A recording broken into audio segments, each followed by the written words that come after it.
2 years later, after Season 1, Percy Jackson Season 2 is now officially on Disney+. Let's talk about it.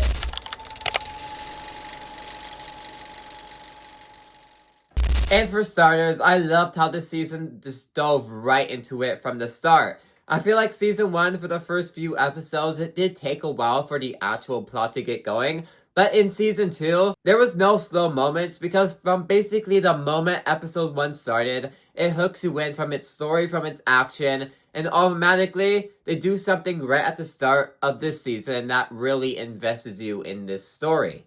I should probably also say this, I read the book once a long time ago, so I have vivid memory of where everything eventually leads, but not enough to do a deep dive comparison from the show to the movie. So, I know what happens, but not enough as a hardcore Percy Jackson fan might.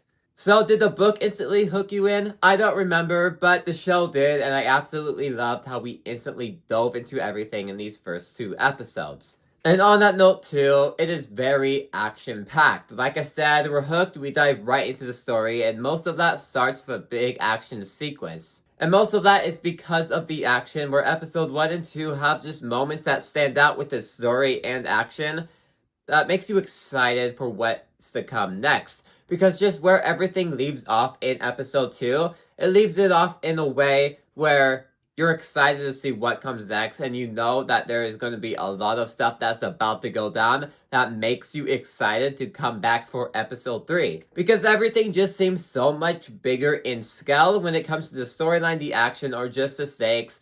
Everything is 10 times what it was in Season 1, and it's very clear that they improved on Season 1 drastically. Although the Book 1 is way better than Book 2. Book 2 is the weakest of the first 5 books. But Season 2 is looking to be better than Season 1 from just these first 2 episodes, from just how action-packed it all is, just from how the story is now paced this time around.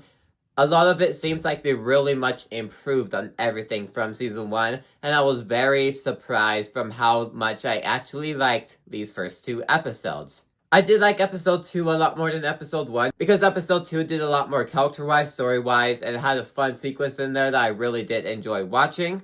Which makes me really excited to see what's about to happen next. Because overall, this season was just a better start to this season than Season 1 was. Because I feel like Season 1, Episode 1 and 2 were a bit anticlimactic here and there. Where Season 2, that's not really the case because it really picks up steam and really gets you excited for what's about to happen. Overall, I left these first 2 episodes just really excited and really looking forward to see what Episode 3 has to bring. But, with that all said, I still do have problems. But real quick, if you want to help me reach my goal of 1K by the end of the year, consider subscribing. Let's continue.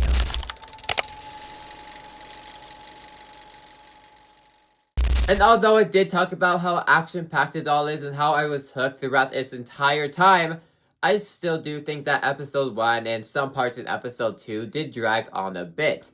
And I really had that problem with Season 1 a lot, especially in episodes like 3 and 5, where that dragging on pacing just to make it longer, and all this added stuff it was adding on, just really dragged the episode out, and I feel like that is still here and there in these first 2 episodes. It's a lot better than Season 1 though. Because this time around you're hooked, there's a lot more exciting moments that happen that always leaves you on the edge of your seat and always leaves you wanting to see what happens next, but in between all that, there are still the slow moments here and there that can drag on here and there. And the CGI, I feel like, is distracting, especially that one eye on that certain character. It's very noticeable, and I wish they improved it a lot more, especially since they spent 2 years making this thing. That CGI eye is very distracting sometimes, but other times, looks fine, but very much still noticeable and very much CGI. And I know I just complained about the episodes feeling slow here and there, but I also feel like overall, these episodes are still too short. Each episode comes in about 37 minutes, which is a fine runtime overall, but I feel like more needs to happen in these episodes. I feel like it's just going through the main important stuff, but I feel like there could be more you could expand on in each character and in each position. And another thing, this is only my review of the first 2 episodes. There are still 6 more to go, My opinion can change a lot, but right now, I am still very satisfied with these first 2 episodes and very excited to see what can possibly happen next. Please, if you like this video, maybe these also decide you to like, subscribe. See you guys next time. Goodbye.